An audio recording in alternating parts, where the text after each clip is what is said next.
straight to the point with this message. It says in Luke 11 verse 18 in the New King James Version, if Satan also is divided against himself, how will his kingdom stand?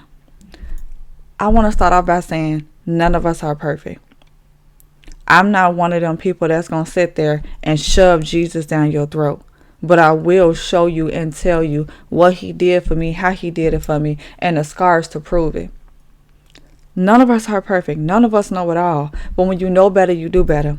And to sit there and be friends with somebody that don't care about you, that's a friend of me. That's sitting there saying, hey, I know he gonna stab me in my back, but I still want to do the things of this world because they feed me, they satisfy me, they give me a high.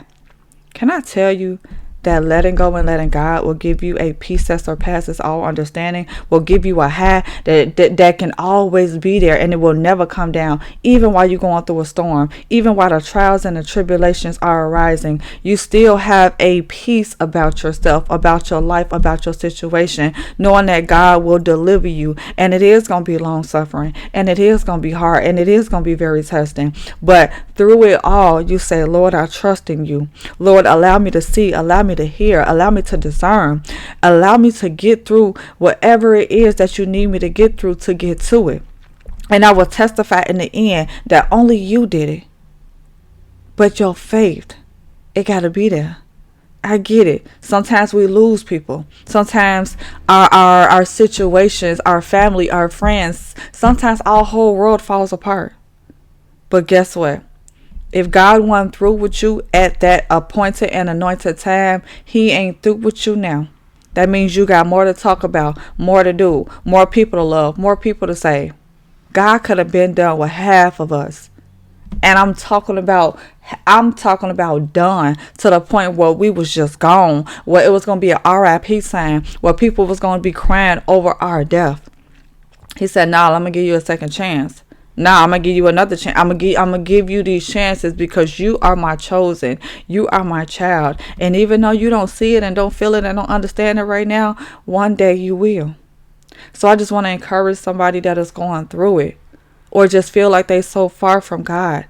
Go in your secret place. Close that door. Cry out to him. Talk to him. He's there. He's listening. He's waiting. He says, ask, seek, and knock. And I didn't understand none of that up until I started closing my door and having intimate conversations and just letting it all out. Because we are his children. And we need to go to him and not the world and not people to fill us up and to solve all of our problems. Because respectfully and humbly, they can't do it. They can be there, but God can literally do things that we can't even begin to imagine. And y'all talking to someone that has been there, done that, and still going through it. But I'm not going to go through any part of life, any second, any hour, any minute without him. Because I need him. My children need him. My family need him. We need him. And it's the best decision I ever made. So I encourage someone, anyone, everyone to let go and let God.